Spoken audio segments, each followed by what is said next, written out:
आधी रात का वक्त था। हवा में ठंडक थी, पेड़ों की डालियां इधर उधर हिल रही थीं। कब्रिस्तान बिल्कुल शांत था। काले काले बादल चांद को ढांके हुए थे। एक बूढ़ा आदमी कब्रिस्तान के गेट पर बैठा था। उसकी आंखें लाल थीं, उसके हाथ में एक खोपड़ी थी। वो मुस्कुरा रहा था, लेकिन उसका मुस्कुराना बहुत डरावना था। ये कब्रिस्तान कोई आम कब्रिस्तान नहीं था। ये जगह शैतानी ताकतों का अड्डा था। यहां रात को भूतों का मेला लगता था। इस कब्रिस्तान की कहानी बहुत पुरानी है। कहते हैं कि यहाँ पर कई साल पहले एक भयानक युद्ध हुआ था। उस युद्ध में हजारों लोग मारे गए थे और उनकी आत्माएं आज भी यहाँ भटकती हैं। इस जगह की हवा में एक अजीब सी ठंडक है जो किसी भी इंसान को अंदर तक कंपा देती है। बूढ़ा आदमी जिसका नाम रघु था, इस कब्रिस्तान का पहरेदार था। रघु की कहानी भी बहुत दिलचस्प थी। कहते हैं कि रघु ने अपनी जवानी में कई भूत प्रेतों का सामना किया था। उसकी आंखों की लालिमा और उसके हाथ में खोपड़ी इस बात का प्रमाण थे कि उसने कई बार मौत को करीब से देखा था। रघु की मुस्कान में एक अजीब सी रहस्यमयता थी। उसकी मुस्कान से ऐसा लगता था जैसे वह किसी गहरे राज को छुपा रहा हो। वह हर रात इस कब्रिस्तान की रखवाली करता था ताकि कोई भी शैतानी ताकत यहां से बाहर न जा सके। इस कब्रिस्तान में कई अजीब घटनाएं होती थीं। कभी कभी रात के समय यहां से अजीब अजीब आवाजें आती थीं। लोग कहते थे कि ये आवाजें उन आत्माओं की होती थीं जो यहां भटकती थीं। कई बार लोगों ने यहां पर अजीब आकृतियां भी देखी थीं जो अचानक से गायब हो जाती थीं। रघु ने भी कई बार इन आत्माओं को देखा था, लेकिन वह उनसे डरता नहीं था। वह जानता था कि ये आत्माएं उसे नुकसान नहीं पहुंचाएंगी, क्योंकि वह इस कब्रिस्तान का पहरेदार था। उसकी उपस्थिति में कोई भी आत्मा यहां से बाहर नहीं जा सकती थी। रघु की कहानी सुनकर लोग हैरान रह जाते थे। वह एक ऐसा व्यक्ति था जिसने अपनी पूरी जिंदगी इस कब्रिस्तान की रखवाली में बिता दी थी। उसकी आंखों में एक अजीब सी चमक थी जो उसकी बहादुरी और साहस की कहानी कहती थी। इस कब्रिस्तान का पहरा कोई आसान काम नहीं था। यहां हर रात एक नई चुनौती होती थी, लेकिन रघु ने कभी हार नहीं मानी। वह हर रात इस कब्रिस्तान की रखवाली करता था ताकि यहां की शांति बनी रहे। रघु की कहानी हमें यह सिखाती है कि सच्ची बहादुरी और साहस किसी भी डर को मात दे सकते हैं। उसकी कहानी एक प्रेरणा है उन सभी के लिए जो अपने जीवन में किसी न किसी डर का सामना कर रहे हैं। और इस तरह रघु हर रात इस कब्रिस्तान का पहरा देता रहा जब तक कि उसकी आखिरी सांस नहीं आ गई। उसकी कहानी आज भी लोगों के दिलों में जिंदा है और वह हमेशा इस कब्रिस्तान का पहरेदार बना रहेगा। अचानक एक काली परछाई कब्रिस्तान में घुसी। वो परछाई किसी आदमी की तरह चल रही थी, लेकिन उसके पैर जमीन पर नहीं पड़ रहे थे। कब्रिस्तान की हवा में एक अजीब सी ठंडक थी, जैसे किसी ने अचानक से समय को रोक दिया हो। बूढ़े ने अपनी आंखें उठाईं। उसके होठों पर एक खतरनाक मुस्कान फैल गई। आ गया मेरा मेहमान, वो धीरे से बोला। परछाई बूढ़े के पास आई और वहीं रुक गई। एक भारी आवाज गूंजी, मैं तैयार हूं। बूढ़े ने अपने चारों ओर देखा, जैसे किसी अदृश्य शक्ति को महसूस कर रहा हो। उसकी आंखों में एक अजीब सी चमक थी, जैसे वो इस पल का इंतजार कर रहा था। कब्रिस्तान के पेड़ हवा में झूम रहे थे और पत्तों की सरसराहट एक डरावनी धुन बजा रही थी। बूढ़े ने अपने हाथों को उठाया और कुछ मंत्र बुदबुदाने लगा। परछाई ने कोई प्रतिक्रिया नहीं दी। वो बस वहीं खड़ी रही, जैसे किसी आदेश का इंतजार कर रही हो। बूढ़े ने अपनी आंखें बंद की और एक गहरी सांस ली। उसकी सांसों में एक अजीब सी गूंज थी, जैसे वो किसी दूसरी दुनिया से आ रही हो।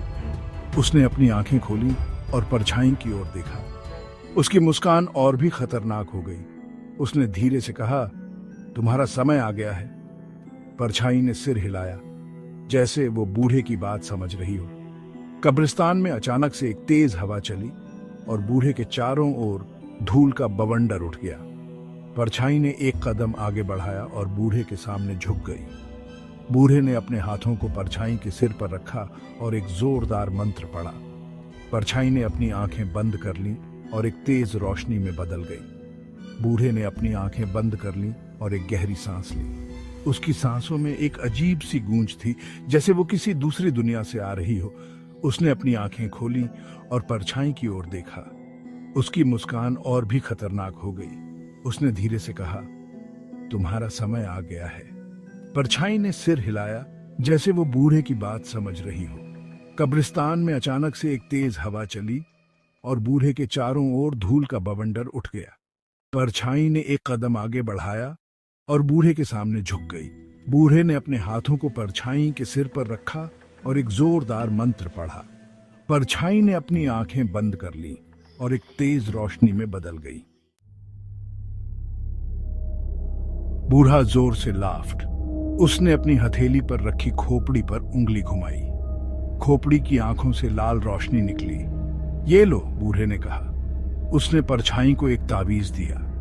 तावीज खून से सना हुआ था। परछाई ने तावीज ले लिया। और क्या चाहिए? एक मासूम की जान, बूढ़े ने धीरे से कहा। एक ऐसी जान जो तुझे तेरी मुराद पूरी करने में मदद करे। परछाई हवा में गायब हो गई। केवल उसकी भयानक हंसी गूंजती रही। बूढ़ा मुस्कुराता रहा। उसे पता था जल्द ही कब्रिस्तान में एक और कब्र बनेगी। अगली रात कब्रिस्तान में फिर से हलचल थी। हवा तेज हो गई थी। बिजली कड़क रही थी। पेड़ बहुत जोर से हिल रहे थे। कब्रों के बीच परछाई फिर से दिखाई दी। उसके हाथ में एक जवान लड़की थी। लड़की बहुत डरी हुई थी। उसके चेहरे पर खौफ साफ दिख रहा था। कब्रिस्तान की हवा में एक अजीब सी ठंडक थी जो हड्डियों तक को कंपा दे। हर तरफ सन्नाटा था। बस कभी कभी उल्लू की आवाज सुनाई देती थी। परछाई धीरे धीरे आगे बढ़ रही थी, जैसे किसी अदृश्य शक्ति ने उसे खींच रखा हो। लड़की के कदम लड़खड़ा रहे थे, लेकिन परछाई ने उसे मजबूती से पकड़ा हुआ था। उसकी आंखों में आंसू थे और वह बार बार पीछे मुड़कर देख रही थी, जैसे किसी से मदद की उम्मीद कर रही हो। अचानक एक जोरदार चीख ने सन्नाटे को चीर दिया। लड़की ने अपनी पूरी ताकत से चीख मारी, लेकिन उसकी आवाज कब्रिस्तान की दीवारों से टकराकर वापस आ गई। कोई भी उसकी मदद के लिए नहीं आया। परछाई ने उसे एक पुरानी टूटी फूटी कब्र के पास ले जाकर रोका। वहां की मिट्टी गीली और ठंडी थी। लड़की ने अपने चारों ओर देखा, लेकिन उसे कोई रास्ता नहीं दिखा। परछाई ने धीरे धीरे अपना हाथ उठाया और एक जादुई मंत्र पढ़ने लगी। हवा और भी तेज हो गई और आसमान में बादल घिरने लगे। लड़की ने अपनी आंखें बंद कर लीं, जैसे किसी भयानक अंत का इंतजार कर रही हो। तभी एक चमकदार रोशनी ने अंधेरे को चीर दिया। एक रहस्यमयी शक्ति ने परछाई को पीछे धकेल दिया। लड़की ने अपनी आंखें खोली और देखा कि एक सफेद रोशनी में लिपटा हुआ व्यक्ति उसके सामने खड़ा था। वह व्यक्ति धीरे धीरे आगे बढ़ा और लड़की को अपने पास बुलाया। लड़की ने डरते डरते उसकी ओर कदम बढ़ाए। परछाई अब भी वहीं थी, लेकिन वह रोशनी के सामने कमजोर पड़ रही थी। उस व्यक्ति ने लड़की का हाथ पकड़ा और उसे सुरक्षित स्थान की ओर ले जाने लगा। कब्रिस्तान की हवा अब भी ठंडी थी, लेकिन उस रोशनी ने लड़की के दिल में एक नई उम्मीद जगा दी थी।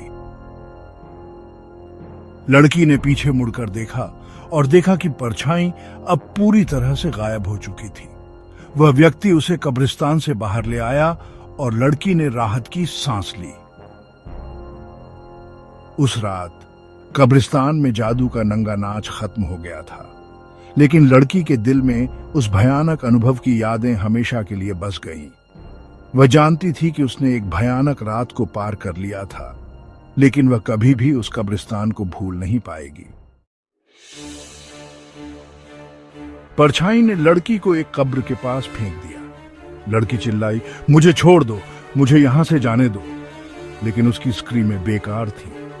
परछाई ने तावीज ऊपर उठाया। तावीज से लाल रोशनी निकली और लड़की पर गिर गई। बूढ़ा प्रकट हुआ। उसकी आंखें खुशी से चमक रही थी। शाबाश, उसने कहा, तुमने मेरा हुक्म माना। परछाई गर्व से बोली, मैं शैतानी राजा का वफादार सेवक हूं। मैं आपके हर हुक्म का पालन करूंगा। तावीज से निकली रोशनी और तेज हो गई। लड़की की स्क्रीमें धीमी होती गईं। फिर सब शांत हो गया। केवल हवा की आवाज आ रही थी। बूढ़ा लाफ्ट। उसकी हंसी कब्रिस्तान में गूंजती रही। खून की होली शुरू हो चुकी थी। सुबह हुई। सूरज निकला। कब्रिस्तान फिर से शांत हो गया, लेकिन रात की घटनाओं के निशान बाकी थे। कब्रिस्तान के एक कोने में एक नई कब्र बनी थी। कौन जानता था कि इस कब्र में किसकी आत्मा कैद थी। कब्रिस्तान का बूढ़ा गायब था। वह शैतानी ताकतों के साथ कहीं चला गया था, लेकिन यह सिर्फ शुरुआत थी। कब्रिस्तान का दरवाजा अब हमेशा के लिए नर्क के दरवाजे में बदल चुका था।